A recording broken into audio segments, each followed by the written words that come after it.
To determine the charge remaining on a transmission line after it has been opened but not grounded, we can use the formula Q equals C times volts, where Q is the charge in coulombs, C is the capacitance of the transmission line in fards, and volts is the voltage on the transmission line in volts.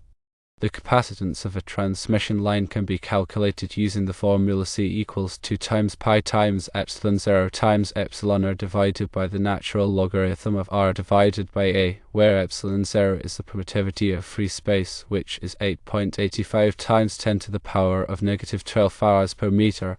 Epsilon r is the relative permittivity of the insulation material. R is the outer radius of the conductor in meters, and is the inner radius of the conductor in meters. Consider a 3-mile long 138 kV nominal transmission line with XLP insulation, a 795 kcmil conductor, where epsilon r is 3.8, r is 0.1143 meters, and is 0.95 meters. The capacitance can be calculated as follows: C equals 2 times pi times 8.85 times 10 to the power of negative 12 farads per meter times 3.8 divided by the natural logarithm of 0.1143 divided by 0.95, which equals approximately 1.36 times 10 to the power of negative 9 farads.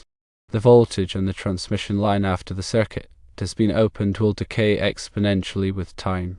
The time constant for this decay is equal to the product of the capacitance and the resistance of the transmission line. The resistance of a transmission line can be calculated using the formula R equals ρ times L divided by A, where ρ is the resistivity of the conductor material in ohm meters, L is the length of the transmission line in meters, and is the cross-sectional area of the conductor in square meters. Assume the 3-mile long 138 kV nominal transmission line has a 795 kcmil conductor. The resistance can be calculated as follows: R equals ρ times L divided by A, which equals 2.82 times 10 to the power of negative 8 ohm meters times 4,828 meters divided by 2.71 times 10 to the power of negative 4 square meters, which equals approximately 0.45 ohms, where ρ equals 2.82 times 10 to the power of negative 8 ohm meters for aluminum, L equals 4,828 meters for a 3-mile long transmission line, and equals 2.71 times 10 to the power of negative 4 square meters for a 795 kcmil conductor. The time constant for the decay of the voltage in the transmission line is equal to the product of the capacitance and the resistance of the transmission line.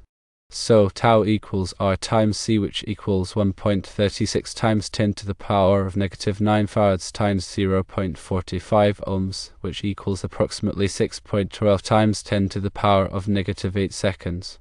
This means that the voltage on the transmission line will decay to 1 divided by E of its initial value in 6.12 times 10 to the power of negative 8 seconds.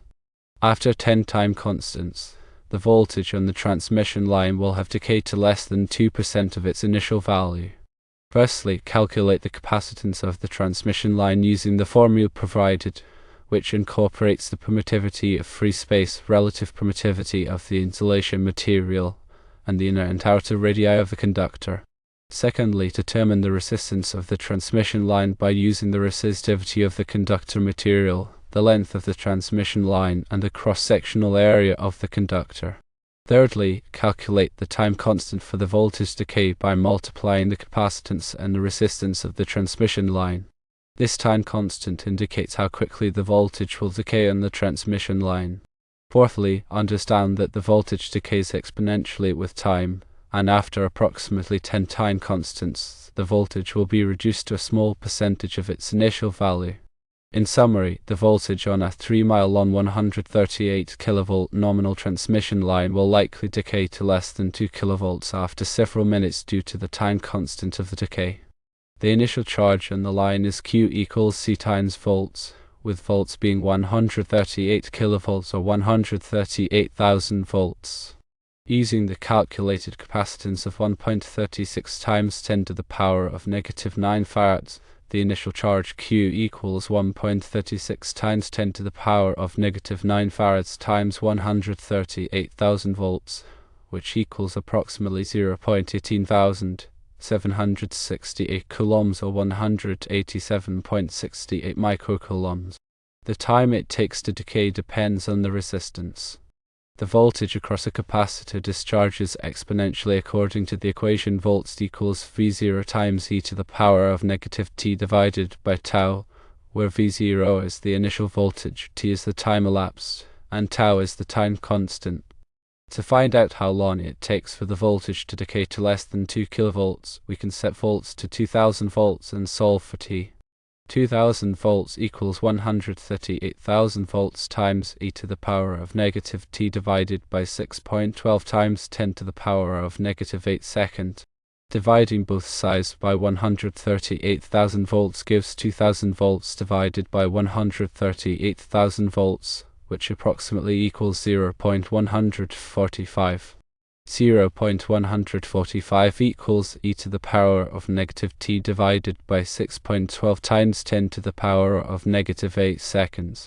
Taking the natural logarithm of both sides gives the natural logarithm of 0.145, which approximately equals negative 4.23. Negative 4.23 equals negative t divided by 6.12 times 10 to the power of negative 8 seconds. Multiplying both sides by 6.12 times 10 to the power of negative 8 seconds gives t approximately equals 2.59 times 10 to the power of negative 7 seconds. This calculation indicates an extremely rapid decay, much faster than several minutes. This discrepancy might arise from several factors, including the accuracy of the simulation parameters, the assumptions made in the calculations, and the presence of other resistive or conductive paths that were not accounted for. More detailed analysis of field measurements might be needed to reconcile the simulation results with practical expectations. Firstly, verify the simulation parameters. Ensure that all relevant parameters such as conductor size, insulation properties, and line length are accurately represented in the simulation. Secondly, consider leakage paths. In reality, there may be leakage paths to ground through insulators or other components that are not included in the simplified model. These leakage paths can significantly affect the discharge time. Thirdly, review the pi equivalent model. Ensure that the pi equivalent model accurately represents the transmission line characteristics over the frequency range of interest. Pi model is an approximation and may not capture all the nuances of the transmission line behavior.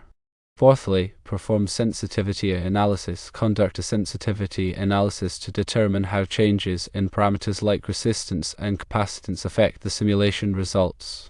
This can help identify which parameters have the greatest impact on the decay time. Fifthly, consider environmental factors. Environmental conditions such as humidity and temperature can affect the insulation resistance and leakage currents, which in turn affect the discharge time. Sixthly, validate with field measurements. If possible, perform field measurements to validate the simulation results. This can involve measuring the voltage on the transmission line over time after it has been opened. Seventhly, review assumptions. Ensure that the assumptions made in the calculations and simulations are valid for the specific transmission line configuration and operating conditions. Consider corona discharge. Corona discharge can occur on high-voltage transmission lines, especially if there are imperfections or sharp edges on the conductors or hardware. Corona discharge can lead to a continuous loss of charge from the line, which could affect the voltage decay rate. Corona losses depend on factors such as voltage, conductor size and shape, air density, and surface conditions. Consider also the presence of any surge arresters or other voltage-limiting devices connected to the transmission line. These devices can discharge the line and affect the voltage decay rate. Also take into account skin effect. At high frequencies, the skin effect can increase the effective resistance of the conductor, which can affect the decay rate. Skin effect becomes more pronounced at higher frequencies. Finally, consider line terminations. Be sure to confirm that the line terminations are accurately modeled in the simulation. Any impedance mismatches at the line ends can affect the voltage distribution and decay characteristics. Be sure to also verify the accuracy of the pi equivalent model by comparing its results with those of a more detailed transmission line model or with field measurements.